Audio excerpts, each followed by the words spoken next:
Eveline by James Joyce. Narrated by Saffel.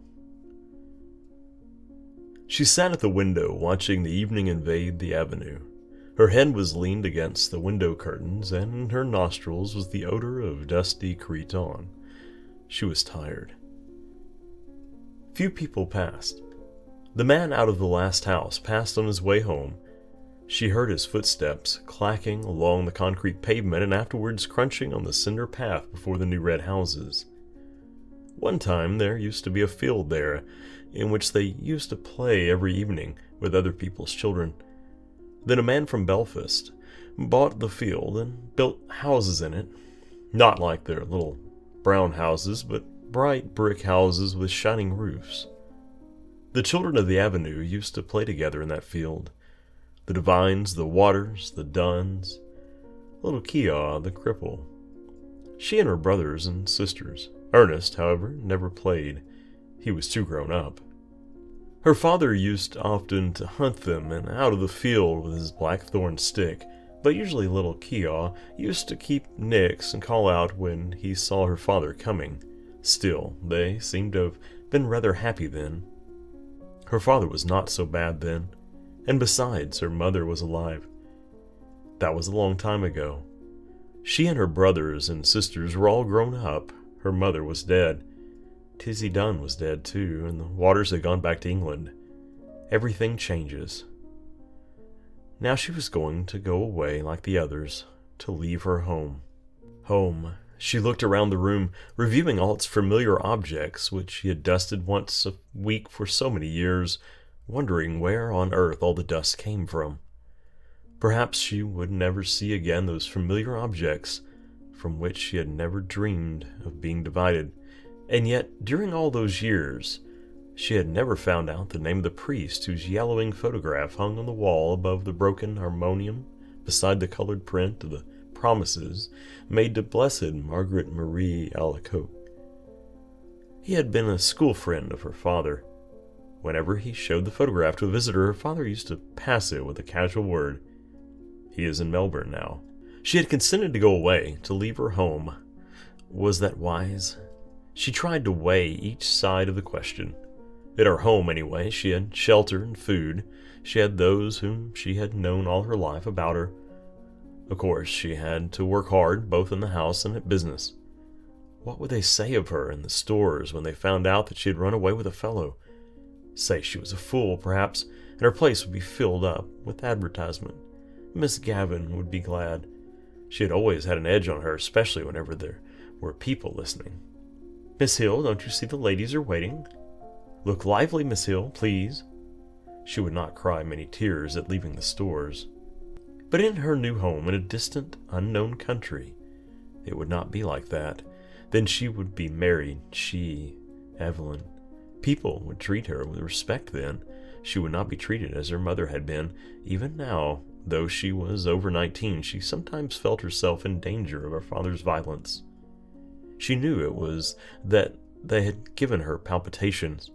When they were growing up, he had never gone for her like he used to go for Harry and Ernest, because she was a girl, but latterly he had begun to threaten her and say what he would do to her only for her dead mother's sake. And no, she had nobody to protect her. Ernest was dead, and Harry, who was in the church decorating business, was nearly always down somewhere in the country. Besides, the invariable squabble for money on Saturday nights had begun to weary her unspeakably. She always gave her entire wages, 7 shillings, and Harry always sent up what he could, but the trouble was to get any money from her father. He said she used to squander the money, that she had no head, that he wasn't going to give her his hard-earned money to throw about the streets, and much more, for he was usually fair bad on Saturday night. In the end, he would give her the money and ask her had she any intention of buying Sunday's dinner. Then she had to rush out as quickly as she could and do her marketing, holding her black leather purse tightly in her hand as she elbowed her way through the crowds and returning home late under her load of provisions. She had hard work to keep the house together and to see that the 2 young children who had been left her in charge went to school regularly and got their meals regularly. It was hard work, a hard life, But now she was about to leave it. She did not find it a wholly undesirable life. She was about to explore another life with Frank. Frank was very kind, manly, open-hearted. She was to go away with him by the night boat to be his wife and to live with him in Buenos Aires, where he had a home waiting for her. How well she remembered the first time she had seen him. He was lodging in a house on the main road where she used to visit. It seemed a few weeks ago. He was standing at the gate, his peaked cap pushed back on his head and his hair tumbled forward over a face of bronze. Then they had come to know each other. He used to meet her outside the stores every evening and see her home. He took her to see the Bohemian Girl, and she felt elated as she sat in an unaccustomed part of the theater with him. He was awfully fond of music and sang a little. People knew that they were courting, and when he sang about the lass that loves a sailor, she always felt pleasantly confused. He used to call her Poppins out of fun. First of all, it had been excitement for her to have a fellow, and then she had begun to like him. He had tales of distant countries. He had started as a deck boy at £1 a month on a ship in the Allen Line going out to Canada. He told her the names of the ships he had been on and the names of the different services. He had sailed through the Straits of Magellan, and he told her the stories of terrible Patagonians. He had fallen on his feet in Buenos Aires, he said, and had come over to the old country just for a holiday. Of course, her father had found out the affair and had forbidden her to have anything to say to him. "I know these sailor chaps," he said. One day he had quarreled with Frank, and after that she had to meet her lover secretly. The evening deepened in the avenue. The white of the 2 letters in her lap grew indistinct. One was to Harry, the other was to her father. Ernest had been her favorite, but she liked Harry too. Her father was becoming old lately, she noticed. He would miss her. Sometimes he could be very nice. Not long before, when she had been laid up for a day, he had read her out a ghost story and made toast for her at the fire. Another day, when their mother was alive, they had all gone for a picnic to the Hill of Health. She remembered her father putting on her mother's bonnet to make the children laugh. Her time was running out, but she continued to sit by the window, leaning her head against the window curtain, inhaling the odor of dusty cretonne. Down far in the avenue, she could hear a sweet organ playing. She knew the air strange that it should come that very night to remind her of the promise to her mother, her promise to keep the home together as long as she could. She remembered the last night of her mother's illness. She was again in the closed dark room at the other side of the hall, and outside she heard a melancholy air of Italy. The organ player had been ordered to go away and given 6 pence. She remembered her father strutting back into the sick room, saying, "Damned Italians, coming over here."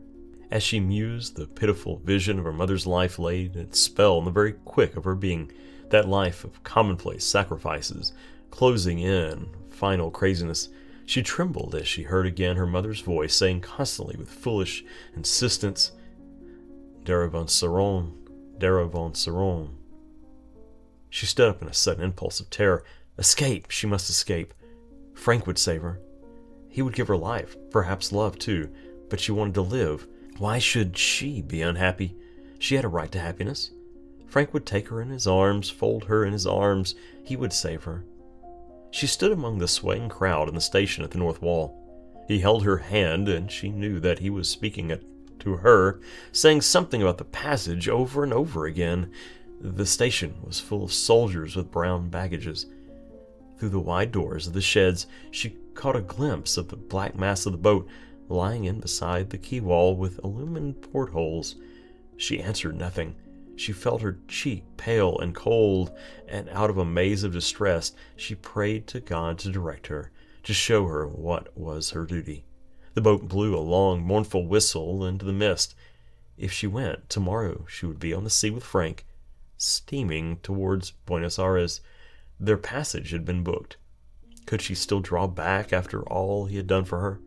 Her distress awoke a nausea in her body, and she kept moving her lips in silent, fervent prayer. A bell clanged upon her heart. She felt him seize her hand. "Come." All the seas of the world tumbled about her heart. He was drawing her into them. He would drown her. She gripped with both hands at the iron railing. "Come." No, no, no! It was impossible. Her hands clutched the iron in frenzy. Amid the seas, she sent a cry of anguish. Eveline! Evie! He rushed beyond the barrier and called to her to follow. He was shouted at to go on, but he still called to her. She set her white face to him, passive like a helpless animal. Her eyes gave him no sign of love or farewell or recognition.